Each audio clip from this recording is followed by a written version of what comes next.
Hi friends, welcome to my channel. ಇವತ್ತು ನಾನು ಬೆಣ್ಣೆಯಿಂದ ತುಪ್ಪನ ಹೇಗೆ ಕಾಯಿಸೋದು ಅಂತ ತೋರಿಸ್ತಾ ಇದ್ದೀನಿ. ಈ ರೀತಿಯಾಗಿ ಮರಳಾಗಿ ಬರಬೇಕು ಅಂದರೆ ಯಾವ ರೀತಿ ಟಿಪ್ಸ್ ಫಾಲೋ ಮಾಡಬೇಕು ಅಂತ ಹೇಳ್ತೀನಿ. ಬನ್ನಿ ಹೇಗೆ ಮಾಡೋದು ಅಂತ ನೋಡೋಣ. ಮೊದಲಿಗೆ ನಾನು ಅರ್ಧ ಟೇಬಲ್ ಸ್ಪೂನ್ ಅಷ್ಟು ಮೆಂತೆ ಕಾಳನ್ನ ತಗೊಂಡಿದ್ದೀನಿ. ಈ ಮೆಂತೆ ಕಾಳನ್ನ ಗ್ಯಾಸ್ನ ಲೋ ಫ್ಲೇಮಲ್ಲಿ ಇಟ್ಟು ಒಂದು ತವೆ ಮೇಲೆ ಹಾಕಿ ಹುರಿತಾ ಇದ್ದೀನಿ. ಮೆಂತೆ ಕಾಳು ಸಿಡಿದ್ರೆ ಸಾಕು, ತುಂಬ ಸೀಸಲಿಕ್ಕೆ ಹೋಗಬಾರ್ದು, ಸ್ವಲ್ಪ ಬ್ರೌನ್ ಆದರೆ ಸಾಕು. ಇವಾಗ ಮೆಂತೆ ಕಾಳು ಚೆನ್ನಾಗಿ ಫ್ರೈ ಆಗಿದೆ. ಮೆಂತೆ ಕಾಳನ್ನೆಲ್ಲ ಒಂದು ಪ್ಲೇಟ್ಗೆ ಹಾಕೊಂಡು ನಂತರ ನಾನು ಬಿಸಿ ಇರುವಾಗಲೇ ಲತ್ತೋಡ್ನಲ್ಲಿ ಪೌಡರ್ ಮಾಡ್ಕೊಂಡಿದ್ದೀನಿ. ನಾನಿಲ್ಲಿ 3/4 kg ಬೆಣ್ಣೆನ ತಗೊಂಡಿದ್ದೀನಿ.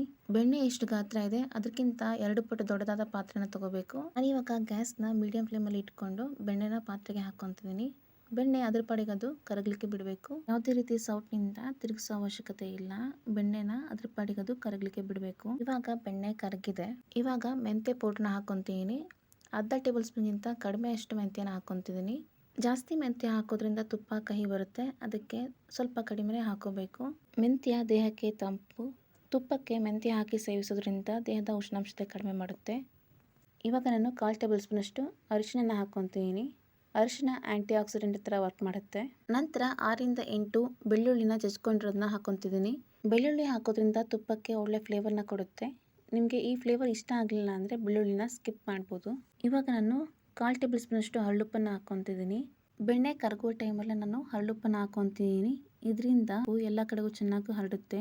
ಹಾಗೂ ಹರಳುಪ್ಪು ಹಾಕೋದ್ರಿಂದ ತುಪ್ಪ ಮರಳಾಗಿ ಬರುತ್ತೆ. ಯಾವುದೇ ರೀತಿ ಸೌಟ್ನಿಂದ ಕೈ ಆಡ್ಸೋಕೆ ಹೋಗಬೇಡಿ. ನಂತರ ನಾನು 1 ಮೆಣಸುಕಾಳನ್ನ ಪೌಡ್ರ್ ಮಾಡ್ಕೊಂಡು ಹಾಕೊತಿದ್ದೀನಿ. ಚಿಕ್ಕ ಮಕ್ಕಳಿಗೆ ತುಪ್ಪನ ಕೊಡೋದ್ರಿಂದ ತುಪ್ಪ ಶೀತನೇ, ಅದಕ್ಕೋಸ್ಕರ ಮೆಣಸುಕಾಳನ್ನ ಹಾಕೋದ್ರಿಂದ ಶೀತ ಕೆಮ್ಮೆಲ್ಲ ಹೊಡೆಯುತ್ತೆ. ಬಾಣಂತಿಯರಿಗೆ ಅಂತಲೇ ತುಪ್ಪ ಕಾಯಿಸಬೇಕಾದ್ರೆ ನೀವು ಒಂದು ಎಲೆ ಕೂಡ ಹಾಕೋಬಹುದು, ಹಾಗೂ ಜಾಯಿಕಾಯಿ ಕೂಡ ಹಾಕೋಬಹುದು. ಎಲೆ ಮತ್ತು ಜಾಯಿಕಾಯಿ ಹಾಕಿ ತುಪ್ಪ ಕಾಯಿಸೋದ್ರಿಂದ ಬಾಣಂತಿಯರಿಗೂ ಹಾಗೂ ಮಗುಗೂ ಕೂಡ ಜೀರ್ಣಕ್ರಿಯೆ ತುಂಬ ಚೆನ್ನಾಗಾಗುತ್ತೆ. ಗ್ಯಾಸ್ನ ಮೀಡಿಯಂ ಫ್ಲೇಮಲ್ಲಿ ಇಟ್ಟು ಚೆನ್ನಾಗಿ ಮಳಸ್ಕೋಬೇಕು. ಇವಾಗ ನೀವು ನೋಡ್ಬೋದು ಯಾವ ರೀತಿ ಚೆನ್ನಾಗಿ ಮಾಡ್ತಿದೆ ಅಂತ. ಇವಾಗ ನೀವು ನೋಡ್ಬೋದು ಯಾವ ರೀತಿ ನೊರೆ ಎಲ್ಲ ಕಡಿಮೆ ಆಗ್ತಾ ಬರ್ತಿದೆ ಅಂತ, ಹಾಗೂ ದಪ್ಪ ಗುಳ್ಳೆ ಎಲ್ಲ ಕಡಿಮೆ ಆಗ್ತಾ ಬರ್ತಿದೆ. ತುಪ್ಪ ಇವಾಗ ರೆಡಿ ಆಗಿದೆ ಅಥವಾ ಇಲ್ಲ ಅನ್ನೋದು ಗೊತ್ತಾಗೋದಕ್ಕೋಸ್ಕರ ನಾವೀಗ ನೋಡ್ಬೋದು ಗುಳ್ಳೆಗಳು ಕಡಿಮೆ ಆಗ್ತಾ ಬರ್ತಿದೆ. ಮೊದಲು ದಪ್ಪ ಗುಳ್ಳೆಗಳು ಬರ್ತಿದ್ದು, ಇವಾಗ ಸಣ್ಣ ಗುಳ್ಳೆಗಳು ಬರ್ತಿದೆ. ಹಾಗೂ ತುಪ್ಪ ಚೆನ್ನಾಗಿ ಕಾದಿದೆಯೋ ಇಲ್ವೋ ಅಂತ ತಿಳ್ಕೊಬೇಕಾದ್ರೆ ಕೈಯಿಂದ ಸ್ವಲ್ಪ ನೀರನ್ನ ಚಿಮುಕಿಸ್ಬೇಕು. ಈ ರೀತಿ ಕೈಯಿಂದ ನೀರನ್ನ ಚಿಮುಕಿಸೋದ್ರಿಂದ ತುಪ್ಪ ಚೆನ್ನಾಗಿ ಮರಳು ಕಟ್ಟುತ್ತೆ. ಹಾಗೂ ತುಪ್ಪ ಕಾದಿದೆಯೋ ಇಲ್ವೋ ಅಂತ ಕೂಡ ಗೊತ್ತಾಗುತ್ತೆ. ನಾವು ಯಾವಾಗ ನೀರನ್ನ ಚಿಮುಕಿಸ್ಕೊತೀವಿ ಆಗ ತುಪ್ಪ ಚೊರ್ರ ಅಂತ ಸೌಂಡ್ ಬರುತ್ತೆ. ಈ ರೀತಿ ಸೌಂಡ್ ಬಂದಾಗ ತುಪ್ಪ ರೆಡಿಯಾಗಿದೆ ಅಂತ ಅರ್ಥ.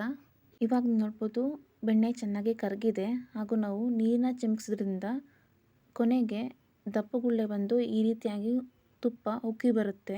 ಇವಾಗ ತಕ್ಷಣವೇ ನೀವು ಗ್ಯಾಸ್ನ ಆಫ್ ಮಾಡ್ಕೋಬೇಕು. ಹಾಗೂ ತುಪ್ಪ ಸ್ವಲ್ಪ ಲೈಟ್ ಬ್ರೌನ್ ಕಲರ್ ಆಗು ಕೂಡ ತಿರುಗುತ್ತೆ. ಲೈಟ್ ಬ್ರೌನ್ ಕಲರ್ ಆಗಿ ಚೇಂಜ್ ಆಗಿರೋದು ಈಗ ತಕ್ಷಣಕ್ಕೆ ಕಾಣೋದಿಲ್ಲ. 5-10 ನಿಮಿಷ ತಣ್ಣಗಾಕಿ ಬಿಟ್ಟ ನಂತರ ಕಾಣುತ್ತೆ. ತಣ್ಣಗಾಗಿರೋ ತುಪ್ಪ ನಾನು ಒಂದು ಸ್ಟೀಲ್ ಬಾಕ್ಸ್ಗೆ ಜಾಲಿಯಿಂದ ಸೋರಿಸ್ಕೊಂಡು ಹಾಕೊತಿದ್ದೀನಿ. ಇವಾಗ ನೋಡ್ಬೋದು ಯಾವ ರೀತಿ ತುಪ್ಪ ಎಣ್ಣೆ ರೀತಿ ಆಗಿದೆ ಅಂತ. ತುಪ್ಪನ ಸ್ಟೀಲ್ ಬಾಕ್ಸ್ಗೆ ಹಾಕಿ ಸ್ಟೋರ್ ಮಾಡೋದ್ರಿಂದ ತುಪ್ಪ 4 ರಿಂದ 5 ತಿಂಗಳವರೆಗೂ ಕೆಡದೆ ಚೆನ್ನಾಗಿರುತ್ತೆ. ಯಾವುದೇ ತುಪ್ಪನ ನೀವು ಕಾಯಿಸಿದಾಗ 2 ರಿಂದ 3 ತಿಂಗಳೊಳಗೆ ಖಾಲಿ ಮಾಡಿಬಿಡಬೇಕು. ತುಪ್ಪ ಇರುವಂತಹ ಸ್ಟೀಲ್ ಬಾಕ್ಸ್ನ ಮುಚ್ಚಳ ನಾನು ಮುಚ್ತಿದ್ದೀನಿ. ಈ ರೀತಿ ಮುಚ್ಚಿ ಒಂದು ದಿನ ಹಾಗೆ ಬಿಡ್ತಿದ್ದೀನಿ. ಇವಾಗ ಒಂದು ದಿನ ಆಗಿದೆ, ಹಾಗೂ ತುಪ್ಪ ನೋಡ್ಬೋದು ಯಾವ ರೀತಿ ಮರಳಾಗಿ ಆಗಿದೆ ಅಂತ. ನೋಡಿದ್ರೆ ಫ್ರೆಂಡ್ಸ್ ಯಾವ ರೀತಿ ತುಪ್ಪನ ಮನೇಲೆ ಹೆಲ್ತಿ ಆ್ಯಂಡ್ ಟೇಸ್ಟಿಯಾಗಿ ಮಾಡ್ಬೋದು ಅಂತ. ಈ ರೆಸಿಪಿ ವಿಡಿಯೋ ನಿಮಗೆ ಇಷ್ಟ ಆದಲ್ಲಿ ಪ್ಲೀಸ್ ಲೈಕ್ ಆ್ಯಂಡ್ ಸಬ್ಸ್ಕ್ರೈಬ್. ಮತ್ತೆ ನೆಕ್ಸ್ಟ್ ರೆಸಿಪಿ ವಿಡಿಯೋ ಸಿಗ್ತೀನಿ. Thank you.